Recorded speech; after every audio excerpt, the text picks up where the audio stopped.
Hello दोस्तों, स्वागत है आपका हमारे करंट अफेयर के एक नए वीडियो में। दोस्तों, इस बार हम आपके लिए वीकली करंट अफेयर लेके आए हैं। पूरे हफ्ते भर की, मतलब 18 से लेकर 24 जनवरी तक की जितने भी करंट अफेयर की इन्फॉर्मेशन है जो आपके एग्ज़ाम में पूछे जा सकते हैं, वो हम यहाँ पर संकलित करके लेके आए हैं। दोस्तों, इसमें कुछ प्रश्न हैं और कुछ इन्फॉर्मेशन है। तो जो 106 नंबर एक जानकारी है, ये है FICCI India sports award 2020। FICCI India sports award 2020 दिया गया है अभी। इसमें बेस्ट स्टेट प्रमोटिंग स्पोर्ट्स, मतलब ये कि स्पोर्ट्स को प्रमोट करने में बेस्ट स्टेट्स कौन सा रहा, तो हमारा मध्य प्रदेश रहा है, इसलिए इम्पोर्टेंट हो जाता है ये। और दूसरा प्रश्न है कि sports person of the year, जिसकी जानकारी है sports person of the year कौन रहे, तो बजरंग पुनिया हैं, वो sports person of the year रहे पुरुषों में। और महिला में एला वेलारिवान, जो कि शूटर है, ये कह रहे हैं sports women of the year. Bajrang Punia wrestler हैं, एक पहलवान है, कुश्ती लड़ते हैं फ्री स्टाइल की, और एला वेनिल एक शूटर है, निशानेबाज है। दोस्तों, थोड़ी सी बात कर लेते हैं फिक्की के बारे में। फिक्की क्या है दोस्तों? इसका फुल फॉर्म होता है federation of Indian chambers of commerce and industry. Federation of Indian chambers of commerce and industry, जैसा कि आप साइड में देख रहे हैं। और ये एक व्यापारी संगठन है। इसकी स्थापना 1927 में की गई थी। इसकी स्थापना घनश्याम दास बिरला और पुरुषोत्तम ठाकुर दास के द्वारा की गई थी। वर्तमान में सेक्रेटरी जनरल इसके हैं दिलीप चनोय, और इसके मेंबर जो हैं लगभग 2.5 लाख से ज़्यादा कंपनीज इसकी मेंबर हैं। इनफैक्ट इसका उद्देश्य क्या है? इसका जो टैग लाइन है वो है FICCI is the voice of India's business and industry. यह है भारत के जो बिजनेस और इंडस्ट्री, उनकी आवाज़ है। तो पूरे देश में बिजनेस में क्या नीतियाँ होंगी, सरकार से ये लोग उस बारे में बात करते हैं, और क्या सही है बिजनेस के विकास के लिए भी और देश के विकास के लिए भी। तो पॉलिसी बनाने में ये सरकार के प्रकार से हेल्प कर सकते हैं, या फिर इंडस्ट्री के पॉइंट ऑफ व्यूज़ को भी सरकार सामने ये रखते हैं। तो ये एक व्यापारिक संगठन है। दोस्तों, वर्तमान में फिक्की के चेयरमैन उदय शंकर हैं। चेयरमैन नहीं, इनको हम बोलेंगे प्रेसिडेंट। कौन है? उदय शंकर, इसके अभी वर्तमान में प्रेसिडेंट है। तो that was your first information. Let's move ahead.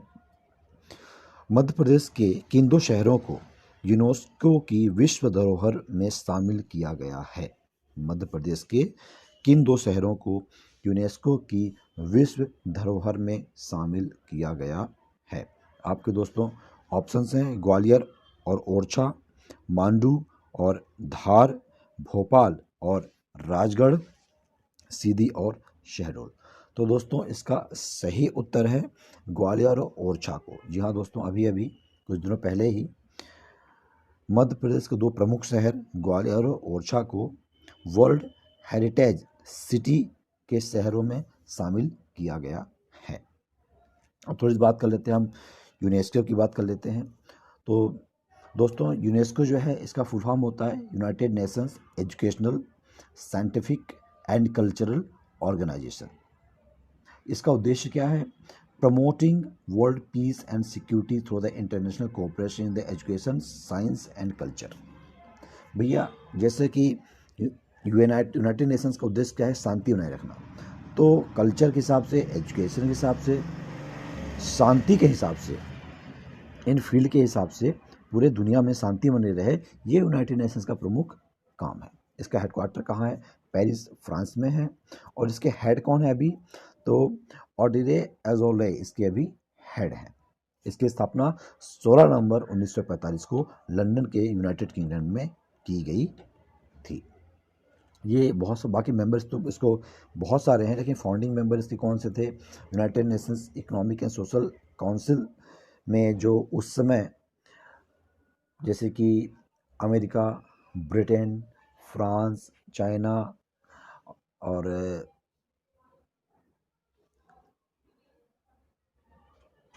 रसिया, ये इसके फाउंडिंग मेंबर थे।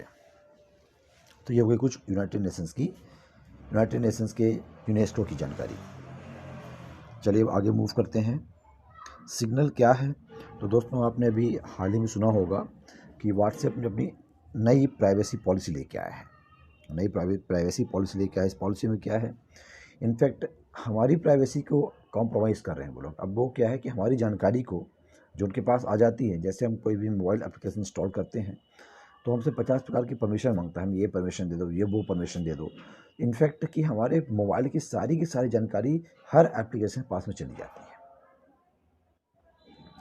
अब जब उनके पास जानकारी चलेगी तो वो आपकी जानकारी को किसी को थर्ड पार्टी को बेचते भी हैं, उससे पैसा कमाते हैं और वो स्वयं भी उसका इस्तेमाल करते हैं। तो वर्तमान में व्हाट्सएप यही पॉलिसी लेके आया है, जिसको उन्होंने मार्च तक के लिए पोस्टपोन कर दिया है अभी भारत में विरोध के चलते। तो उसी से जुड़ा हुआ प्रश्न है कि सिग्नल क्या है। तो आपके ऑप्शंस हैं mobile tower signal, DTH signal, social media messaging app या नन ऑफ दीज। तो दोस्तों इसका सही उत्तर है C, social media messaging app. Signal क्या है, एक व्हाट्सएप की तरह, जैसा व्हाट्सएप है उसी प्रकार का सोशल मीडिया मैसेजिंग ऐप है सिग्नल। जब से व्हाट्सएप ये पॉलिसीज़ लेके आया है, कई लोगों ने व्हाट्सएप अनइंस्टॉल किया है, तो अभी इन्होंने पोस्टपोन कर दिया व्हाट्सएप ने। और अदर ऐप जैसे सिग्नल ऐप काफ़ी पॉपुलर हुआ इस वजह से, और जब बहुत लोगों ने इसको इंस्टॉल किया तो इसका सर्वर जाम हो गया था। अब ये लोग नए सर्वर बनाएंगे। बहरहाल आगे चलते हैं। LET संगठन किस देश से संबंध रखता है? LET आपके ऑप्शन हैं अमेरिका, पाकिस्तान, भारत और अफगानिस्तान। तो दोस्तों ये एक आतंकवादी संगठन है और इसका संबंध है बी यानी कि पाकिस्तान से, या पाकिस्तान से संबंध रखता है। पाकिस्तान का आतंकवादी संगठन है। इसका फुल फॉर्म है Lashkar-e-Taiba. Is a militant group in Pakistan. ये न्यूज़ में क्यों आया? क्योंकि इसको फाइनेंशियल एक्शन टास्क फोर्स जो अमेरिका की है, अभी इस संगठन ने इसको पाकिस्तान के इस ग्रुप के कारण ग्रे लिस्ट में रखा है, क्योंकि पाकिस्तान ने आतंकवाद को रोकने के लिए कोई कारगर कदम नहीं उठाए हैं। इस वजह से financial Action Task force of America ने पाकिस्तान को ग्रे लिस्ट में रखा है, और ख़ासकर LET जैसे संगठनों को इन्होंने बैन नहीं किया है, जिस वजह से अब पाकिस्तान को फंडिंग नहीं दी जाएगी जब तक इनके ऊपर प्रभावी कार्रवाई वह नहीं करता है। नेक्स्ट, स्टैचू ऑफ यूनिटी को मध्य प्रदेश से जोड़ने वाली ट्रेन प्रदेश से किस शहर से चलेगी? मतलब मध्य प्रदेश की बात हो रही है यहाँ पर। मध्य प्रदेश से किस शहर से चलेगी वह ट्रेन? आपके दोस्तों ऑप्शंस हैं भोपाल, इंदौर, रीवा और ग्वालियर। तो दोस्तों इसका सही उत्तर है रीवा। दोस्तों पिछली वीडियो में मैंने आपको बताया था कि 7 नए शहरों को जोड़ा गया है केवड़िया से, स्टैचू ऑफ यूनिटी से। उनमें से एक मध्य प्रदेश का रीवा भी है। चलिए आगे चलते हैं। हावड़ा कालका मेल का नया नाम क्या है? जी हाँ दोस्तों, हावड़ा कालका मेल जो हावड़ा से लेकर कालका यानी हरियाणा तक चलती है, उसका नया नाम रखा गया है। आपके ऑप्शंस हैं Jawahar Express, Netaji Express, Bengal Express और कालका एक्सप्रेस।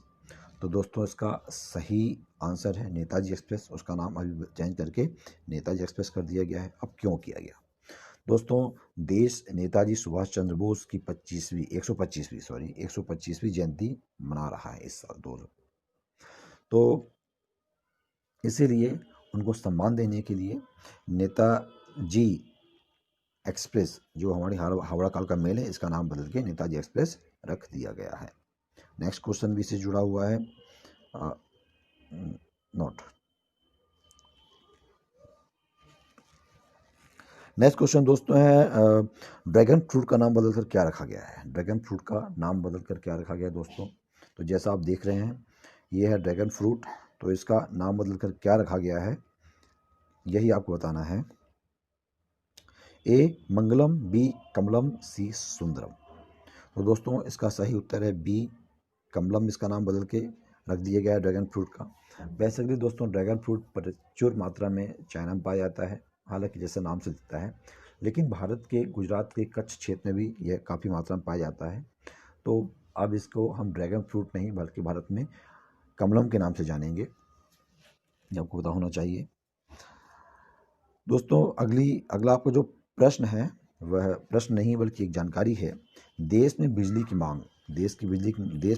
मांग 185.82 गीगावाट पहुंच गई है। कितनी दोस्तों? 185.82 गीगावाट पहुंच गई है। अभी अभी जो हमारे बिजली सचिव हैं श्री सहाय जी ने, ये SM सहाय जी ने जानकारी दी है। और हमारी अगर हम क्षमता की बात करें तो हम कितनी क्षमता है हमारे पास में बिजली उत्पादन करने की, वो है 374 गीगावाट की क्षमता है। तो मतलब ये कि हम जितना बिजली का इस्तेमाल करते हैं उससे ज़्यादा बिजली अब हम प्रोड्यूस करते हैं। It's very good thing. एक समय ऐसा था कि हमारे देश के बहुत सारे हिस्से अंधेरे में रहा करते थे, अब हमारे पास में एक्सेस बिजली है, अब हम बिजली को बेचते हैं। तो डेफिनेटली इसका फ़ायदा ये होगा कि नए नए प्रकार के प्रयोग इस पे होंगे और बिजली का हम ज़्यादा से ज़्यादा इस्तेमाल कर पाएंगे। नेक्स्ट क्वेश्चन है 114, पराक्रम दिवस का संबंध किस महान व्यक्ति से है? पराक्रम दिवस का संबंध किस महान व्यक्ति से दोस्तों? आपके ऑप्शंस हैं A Mahatma Gandhi, B Subhash Chandra Bose, C Pandit Jawaharlal Nehru and D Bhagat Singh. तो दोस्तों का सही उत्तर है बी सुभाष चंद्र बोस। जैसा आपको मैंने बताया था कि ऊपर के क्वेश्चन में कालका मिल का नाम बदल के नेताजी एक्सप्रेस रखा गया है, उसी संबंधित है ये पराक्रम दिवस।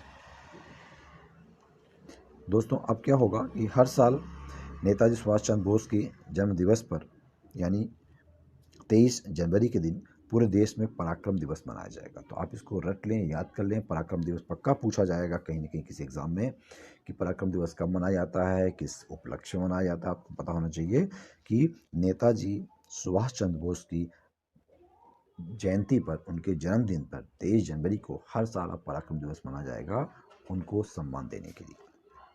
अगला प्रश्न दोस्तों कि नेताजी सुभाष चंद्र बोस की जन्मतिथि क्या है?